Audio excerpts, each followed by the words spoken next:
Hi, welcome to the Get Ready with God podcast. My name is Julie Taylor, and I am your host. And I am not God, obviously. I'm not an expert. I'm not even a scriptorian. I'm literally just a girl sitting in front of a microphone, hoping God is real. The Get Ready with God podcast is the daily devotional podcast to help you see divinity in every day. I just got back from a 2-week trip abroad, okay? And obviously, I'm a new person. I want to change everything about myself. How original, right? A woman goes abroad, wants to change her whole life. The book has been written before, okay? So I'm not so special. Also, happy 100 episodes. Today is the 100th episode of the Get Ready with God podcast. The haters said that we'd never make it to 100. 100 episodes. I'm so excited about that. And I wish that I had some monumental today for the 100th episode. Nothing. It's just normal. We're just here. I'm just here together with you today. And we're just going to do the podcast like normal. But really, I'm so grateful. I'm so grateful to be home, sitting in my cozy office, in my cozy chair, in my cozy sweatshirt, getting to chat with you all. I really love this community. I feel very, very lucky to get to run my mouth here every day. Thank you for listening. Thank you for sharing. Here's what I want to say though. So I came back from this trip, a changed person. I was in Scotland and I was there working the first week for my job. I was recording videos with families. And so I got the chance to go into like multiple people's homes and talk to them.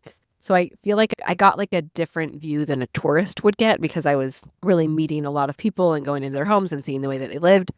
And the people are lovely, lovely. I can't tell you how generous these people were. So I was so inspired by all these people and the culture and the beauty. Like, are we joking? Is Scotland a real place? Do you know that at one point I was hiking on a mountain cliff and all of a sudden a family of dolphins just started jumping out of the water? Like, it feels like a pretend place that is actually like the most soul-fitting place I've ever been. It was a little bit gloomy, the perfect temperature. Dolphins are jumping out of the water. Everything is cozy and beautiful and slow. It's much slower than where I live. And that was one of the things that inspired me the very most from my time spent there. But I found myself as my trip went on getting more and more kind of insecure and threatened by these people's ways of life and this culture and just framing everything as like they do this better and they're better at this and this place is better than. And it's something that I've really tried like years ago. I thought one of the most important reasons to gain self-esteem and to gain like confidence in yourself is that it allows you to be inspired by others rather than threatened by others. And so if I'm insecure, everyone's a threat. And I actually am so insecure today specifically. I feel so insecure. I feel threatened by everyone. I was sitting in church earlier today. I did open my period tracker and I am in fact due to start my period like tomorrow. So mystery solved. I'm really proud at that progress that I've made to think, hey, maybe this isn't reality, what you're feeling right now. Let's check the period tracker. Anyways, one of the biggest reasons it's worth the fight to overcome insecurities is because it allows you to connect with people on a deeper level. It allows you to be inspired by others rather than comparing yourself to them and whatever. And I've made that like a big push because switching your brain to be inspired by is really exciting and fun because it gives you the opportunity to take the best from people, to see the best and take the best from people. So if you have someone that typically would make you insecure or feel threatened by, you can instead be inspired by like, wow, they live their life this way or they're so good at this thing and that's not my strong suit. And so how can I be inspired? How can I learn from them? How can I take what they know or what their gifts are and kind of adapt it to my life? That's actually the path I'm deciding to take as I come back from my European escapades. Is there are pieces of that culture and those people that I was able to meet and really dig into, and it was beautiful. It was beautiful. In general, I feel like they live a much more grounded, slow life in a really beautiful way. And I think that the reason that that spoke to me so much is because I often feel a little bit insecure and unsure of my choices in life right now of living in such like a hustle, intense schedule. It's kind of outside of my normal values to live so intensely. And so I'm insecure about it. So that's obviously why I was threatened, but instead of trying to choose to be inspired by. So the takeaway for me is this, is that one, work on your insecurities so that you can be inspired by other people. It enables deeper connection with people and it enriches all of your relationships and your personal experience when you can be constantly inspired by others rather than comparing yourself and spiraling to doom over how you're not good enough. It allows you to be inspired. This applies to faith specifically, because I sometimes see people who have a faith different than mine or stronger than mine. But if I can open my mind and be inspired by other people's choices without being threatened by my own, that's really key in all areas. But the other thing that I wanted to remind you of is that culture is always going to have its stuff. Like, I was not in Scotland or integrated in Scotland enough to know what Scotland's stuff is, right? I only saw all of the good, beautiful stuff that I was really inspired by.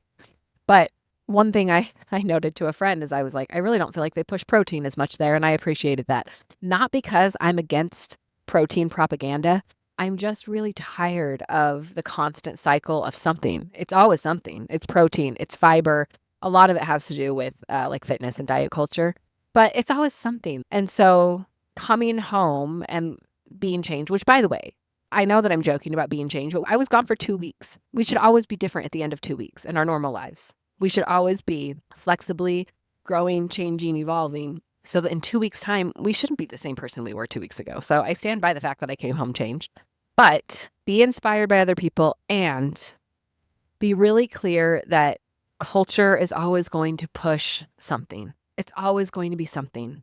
And so if we're constantly living our life by trying to keep up with what's being served to us, what pressure, what narratives, whatever, we're just going to be tired all the time, and we're going to feel like we're falling short all the time, and we're going to get really obsessed with like thing to thing. And the thing that I want all of us to remember is that we have to go back to our source. So as we're going around, the two things: work through your insecurities so that you can be confident enough to be inspired by others rather than threatened by them.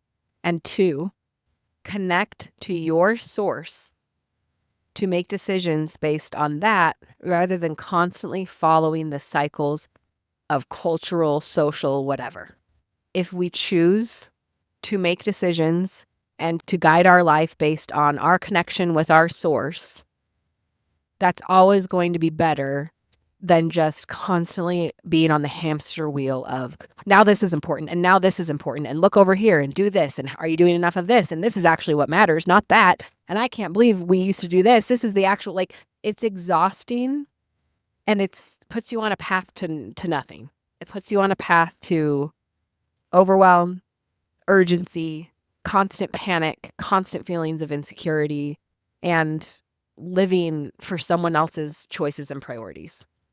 And so that's the connection to divinity today. Now, as I'm sifting through of who do I want to be after my European vacation, is what inspired me? How can I take that inspiration and adapt it into the life that I'm living in a way that aligns with my values? And 2, how can I reconnect with my source to make my life decisions based on that connection and that direction rather than constantly picking up the narratives being thrown at me? It's the only way we're going to get by. Happy 100 episodes. I hope you have a beautiful day. Thank you for listening to the podcast. I hope you take all the protein you need, and I hope you put it in your pipe, and I hope you smoke it. Love you so much. Bye.